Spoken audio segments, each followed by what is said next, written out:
السلام علیکم ورحمۃ اللہ وبرکاتہ۔ زکوٰۃ کیسے ادا کریں؟ سب سے پہلے یاد رکھیں آپ، زکوٰۃ کے 3 فائدے ہیں۔ ایک، زکوٰۃ نکالنا عبادت ہے، آپ کی عبادت ادا ہو گئی۔ جس طرح نماز پڑھنا عبادت ہے، قرآن پڑھنا عبادت ہے، روزے رکھنا عبادت ہے، تراویح پڑھنا عبادت ہے، تو جس طرح یہ تمام چیزیں عبادت ہیں، اسی طرح زکوٰۃ ادا کرنا بھی عبادت ہے۔ تو آپ نے اللہ کے حکم کو پورا کیا اور آپ کی عبادت ادا ہوگی، پہلا فائدہ ہے۔ دوسرا فائدہ کیا ہے کہ آپ کا مال پاک ہو گیا۔ خذ من اموالہم صدقۃ تطہرہم، یہ اللہ تبارک و تعالیٰ نے فرمایا کہ آپ کا مال پاک ہو گیا۔ تیسرا فائدہ کیا ہے کہ غریب کی مدد ہو گئی۔ یہ 3 فائدے ہیں زکوٰۃ کے۔ تو ان 3 فائدوں کو جب آدمی ذہن میں رکھے گا کہ اب ایک آدمی نماز پڑھنے سے خوش ہو جاتا ہے کہ میں نے نماز پڑھی، اللہ تبارک و تعالیٰ کا حکم پورا ہو گیا کہ عبادت پوری ہو گئی، اسی طرح زکوٰۃ ادا کرنے سے بھی آدمی کو خوش ہو جانا چاہیے۔ تو زکوٰۃ کے 3 فائدے ہیں، ایک مال پاک ہوگا، عبادت ادا ہو گئی، اور یتیم کی مدد ہو گئی۔ اب آپ کو زکوٰۃ کس طرح دینا ہے؟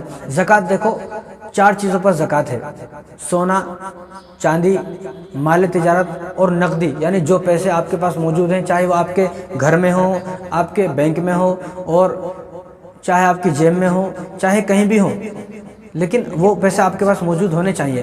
تو ان 4 چیزوں پر زکوٰۃ ہے۔ زکوٰۃ کے لیے سب سے پہلے یہ بات یاد رکھیں کہ زکوٰۃ میں ایک غلطی جو ہو رہی ہے وہ یہ ہو رہی ہے کہ کوئی آدمی اپنی تاریخ طے کرنے کو تیار نہیں ہے۔ اپنی تاریخ طے کرے، میری ایک تاریخ ہے کہ جس طرح میں پہلی مرتبہ جب صاحب نصاب بنا، ایک فرض کر لیں آپ، میں 15 رمضان کو بنا، بھئی 15 رمضان کو میں صاحب نصاب بن گیا، یعنی 15 رمضان کو میرے پاس اتنا مال، اتنا پیسہ، اتنا سونا، اتنا چاندی آ گیا کہ جس مال کو بیچ کر، جس پراپرٹی کو بیچ کر، جس چاندی کو بیچ کر، جس سونے کو بیچ کر میں 52.5 تولہ چاندی خرید سکتا ہوں، 52.5 تولہ چاندی خرید سکتا ہوں۔ جس آدمی کے پاس جس تاریخ کو اتنا مال آ گیا، اب وہ اس تاریخ کو صاحب نصاب ہے۔ اب مان لو 15 رمضان کو میرے پاس اتنا مال آ گیا، تو اب جب بھی 15 رمضان آئے گا تو آپ 15 رمضان کو بیٹھ جائیں حساب لے کر۔ ایک مرتبہ جب آپ صاحب نصاب بن گئے جس تاریخ کو، بس اسی تاریخ کو آپ کو زکوٰۃ ادا کرنا ہے۔ اب زکوٰۃ دیکھو 52.5 تولہ چاندی، 7.5 تولہ سونا، اور مال تجارت، اور یعنی مال تجارت کا مطلب جو کسی کی دکان ہے، دکان کے اندر سامان ہے، اب اس دکان کے اندر اتنا سامان ہے کہ جس سامان کو بیچ کر آدمی 52.5 تولہ چاندی خرید سکتا ہے۔ اب 52.5 تولہ چاندی آج کی تاریخ میں، میں آپ سے 2024 اپریل میں بات کر رہا ہوں، تو 2024 اپریل میں اگر چاندی کو 1 کلو کے حساب سے لگائے جائیں، چاندی جو 1 کلو ہے وہ 80,000 روپے کے آس پاس ہے، تو 52.5 تولہ چاندی وہ 42,000 روپے کی ہو گئی، 42,000۔ تو جس کے پاس 42,000 روپے ہیں، یا اتنے 42,000 یعنی 42,000 روپے کا اس کے پاس دکان میں سامان ہے، یا اس کے پاس اتنی چاندی ہے یا اتنا سونا ہے۔ اب ہم لوگ یہ سوچتے ہیں کہ ارے 7.5 تولہ سونے پر زکوٰۃ ہے، میرے پاس تو 5 تولے سونا ہے، تو ایسا نہیں ہے، بلکہ آپ کے پاس یہ دیکھا جائے گا وہ معاملہ جب ہے جب آپ کے پاس صرف سونا ہے اور کچھ بھی نہیں ہے، صرف سونا ہے آپ کے پاس، نہ پیسے ہیں آپ کے پاس، نہ چاندی ہے، نہ آپ کے پاس کوئی دکان ہے، نہ آپ کے پاس کوئی کاروبار ہے، نہ آپ کے پاس کوئی زمین ہے، پلاٹ ہے، کچھ نہیں ہے، صرف سونا ہے آپ کے پاس۔ جب آپ کو یہ دیکھا جائے گا کہ جب تک آپ کے پاس 7.5 تولہ سونا نہیں ہوگا، آپ کے اوپر زکوٰۃ نہیں ہے، لیکن آپ کے پاس تھوڑا سونا ہے، تھوڑی چاندی ہے، تھوڑے پیسے ہیں، اور آپ کے دکان کے اندر تھوڑا سامان ہے، دکان نہیں ہے تو آپ کے پاس کوئی پلاٹ ہے، تو اب آپ کے سونے کو نہیں دیکھا جائے گا، اب یہ دیکھا جائے گا کہ جو آپ کے پاس جو چیزیں، ان تمام چیزوں کی مقدار کو جمع کیا جائے گا۔ اگر یہ تمام چیزیں اتنی مقدار کو پہنچتی ہیں کہ جس سے آدمی 52.5 تولہ چاندی خرید سکتا ہے، یعنی 42,000 روپے آپ کے اوپر ہو گئے، آپ کے پاس ہو گئے، تو 42,000 روپے کی آپ کو زکوٰۃ ادا کرنا ہے۔ یعنی آپ کی دکان ہے، دکان کے اندر 42,000 کا سامان ہے، آپ کے پاس کوئی زمین ہے، اب وہ زمین آپ نے بیچنے کے واسطے خریدی ہے۔ ایک زمین آپ رہ رہے ہو، استعمالی کسی چیز پر بھی زکوٰۃ نہیں ہے، استعمالی گاڑی پر زکوٰۃ نہیں ہے، استعمالی بلڈنگ پر زکوٰۃ نہیں ہے، کاروں پر زکوٰۃ نہیں ہے، بائک پر زکوٰۃ نہیں ہے، استعمالی جو چیزیں ہیں، استعمال کی جو چیزیں ان پر زکوٰۃ نہیں ہے، لیکن جو چیزیں جو پلاٹ آپ نے بیچنے کے واسطے خریدی، اب اس پلاٹ پر زکوٰۃ ہے۔ اب یہ پلاٹ سمجھو آپ نے بیچنے کے واسطے خریدی ہے، اب آپ کی یہ پلاٹ 4 لاکھ روپے کی ہے، تو 4 لاکھ پر آپ 10,000 روپے ادا کرو گے، کیونکہ آپ نے بیچنے کے واسطے خریدی ہے۔ اگر آپ نے رہنے کے واسطے خریدی ہے، میں اس پر رہوں گا، تو آپ پر زکوٰۃ نہیں ہے۔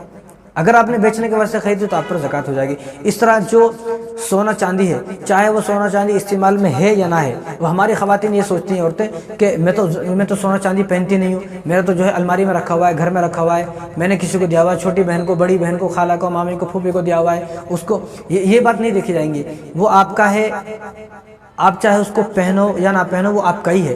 آپ نے اگر دے دیا، کوئی وہ آپ نے ہمیشہ کے لیے نہیں دے دیا، آپ نے اپنی بہن کو یا کسی کو بھی اپنا سونا چاندی دیا ہے تو وہ ہمیشہ کے لیے نہیں دیا بلکہ استعمال کے لیے دیا ہے، تو آپ اس کو استعمال کریں یا نہ کریں، اس کو پہنیں یا نہ پہنیں۔ ویسے بھی سونا چاندی ہمیشہ تو نہیں پہنے جاتے، کوئی شادی ہوتی ہے، کوئی فنکشن ہوتا ہے، کوئی خاص دعوت ہوتی ہے تو اس میں پہن کے جاتے ہیں۔ تو سونا اور چاندی چاہے استعمال میں ہو یا نہ ہو، چاہے وہ گھر میں رکھا ہو، آپ اس کو پہنتے ہو نہ پہنتے ہو، ہر حال میں اس کی زکوٰۃ ادا کرنا ہے۔ لیکن یہ مسئلہ پلاٹ کا ہے کہ جس پلاٹ کو استعمال کیا جا رہا ہے، جس پلاٹ پر گھر ہے، اس کی زکوٰۃ نہیں ہے۔ لیکن جو پلاٹیں، جو گاڑی، جو کار یا جو سامان دکان کے اندر جو بیچنے کے واسطے خریدا، بیچنے کے واسطے جتنی بھی چیزیں خریدی ہیں، ان تمام چیزوں پر زکوٰۃ ہے۔ اب ان کا حساب کس طرح لگایا جائے گا؟ اب جو تاریخ آپ نے طے کر لی، سب سے پہلے آپ تاریخ طے کر لیں۔ سب سے پہلے آپ ایک تاریخ طے کر لیں کہ اس تاریخ کو میں صاحب نصاب بن گیا، یعنی صاحب نصاب۔ اور دوسری بات یہ سمجھیں آپ کہ ہر مال پر سال گزرنا ضروری نہیں ہے۔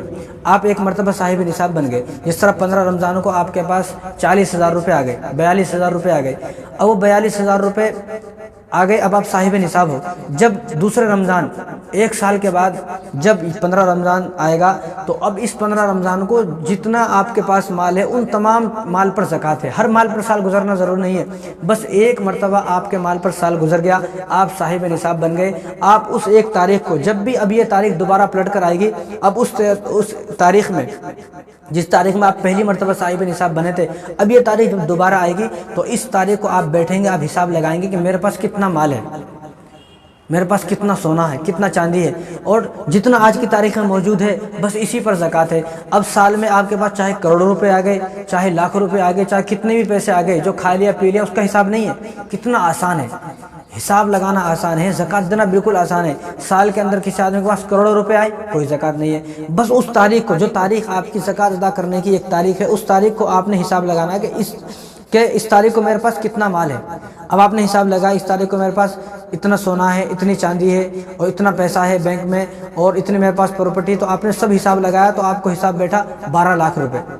12 لاکھ میں سے آپ قرضے نکال لیں، آپ کو کتنا قرضہ ہے بھائی؟ 50,000 اس کا قرضہ ہے، 50,000 اس کا قرضہ ہے، 1 لاکھ اس کا قرضہ ہے، تو میرے اوپر 2 لاکھ کا قرضہ ہے، تو 10 لاکھ میں سے آپ نے 2 لاکھ قرضہ نکال دیے، تو آپ کے پاس اب 10 لاکھ روپے کا جو سونا چاندی، جو اب مال تجارت ہے، جو پراپرٹی ہے، وہ سب ملا کر 10 لاکھ روپے بن گئے۔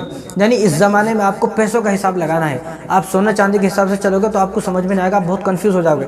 تو اس زمانے میں آپ کو سونے کا حساب لگانا ہے، یعنی آپ کے پاس 12 لاکھ تھے، 2 لاکھ کا قرضہ ہو گیا، تو اب آپ کے پاس 10 لاکھ روپے بچے، تو ان 10 لاکھ پر آپ کو 25,000 روپے زکوٰۃ ادا کرنا ہے۔ 25,000 روپے، یعنی 1 لاکھ پر، کتنا آسان، 1 لاکھ پر صرف 2,500 روپے ہے۔ اب 10 لاکھ کسی کے پاس ہے تو 10 لاکھ پر 25,000 روپے ہیں۔ اب یہ 25,000 روپے آپ آہستہ آہستہ بھی دے سکتے ہو، بھئی 1,000 روپے اب دے دیے، 2,000 اگلے مہینے میں دے دیے۔ شرط یہ ہے کہ یاد رکھیں، آپ اس کو لکھ لیں، ایک جگہ لکھ لیں کہ میں نے اتنے پیسے ادا کر دیے، اب میرے پاس اتنے باقی ہیں۔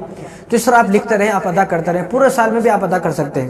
پورے سال میں آپ دینا چاہیں ایک دم دے سکتے ہیں، آدھے بعد میں بھی دے سکتے ہیں، تھوڑے تھوڑے بھی دے سکتے ہیں۔ یعنی اس رمضان میں آپ کی 25,000 روپے زکوٰۃ ہے یا 10,000 روپے زکوٰۃ ہے، تو آپ آہستہ آہستہ آہستہ آہستہ اگلے رمضان تک بھی اس کو دے سکتے ہیں۔ یعنی دین کتنا آسان ہے، ایسا نہیں ہے کہ آپ کو سب ابھی دینا ہے، ایسا نہیں ہے، آپ جب چاہے دے سکتے ہیں۔ کس کس کو دینا ہے وہ آپ کو میں اگلی ویڈیو میں بتاؤں گا۔ دوسری بات، چند مسئلے سمجھ لیں۔ جو پیسے آپ نے حج کے لیے رکھے ہوئے ہیں، حج کے لیے، یعنی 5 لاکھ روپے کسی آدمی نے حج کے لیے رکھے ہوئے ہیں، اب ان پیسوں کو 1 سال ہو گیا، یعنی جو اس کی تاریخ تھی صاحب نصاب کی، وہ تاریخ آ گئی، تو اب ان پیسوں پر زکوٰۃ ہے۔ حج کے لیے جو رقم رکھی ہوئی ہے اس پر بھی زکوٰۃ ہے۔ شادی کے لیے، یعنی لڑکیوں کی شادی کے لیے کوئی زیور رکھا ہوا ہے، پیسے رکھے ہوئے ہیں، تو اس پر اور ان پیسوں پر بھی زکوٰۃ ہے۔ یہ نہ سوچے کہ یہ تو لڑکی کے واسطے ہیں، بھئی لڑکی کے واسطے ہیں لیکن آپ کے پاس ہیں، جب تک آپ کے پاس رہیں گے تو آپ کو زکوٰۃ ادا کرنا ہے۔ جب اب شادی ہو جائے گی وہ جانے آپ، اب ان کو ادا کرنا ہے، لیکن جب تک یہ زیور اور یہ پیسہ آپ کے پاس رہے گا شادی کے لیے، جو آپ نے اپنی لڑکی کے لیے شادی کے لیے رکھا ہوا ہے، جتنا بھی پیسہ ہے، جتنا بھی زیور ہے، جب تک اس کی شادی نہیں ہوگی اور جب تک یہ مال اس کو نہیں دیا جائے گا، جب تک آپ کو ہر سال اس کی زکوٰۃ ادا کرنا ہے۔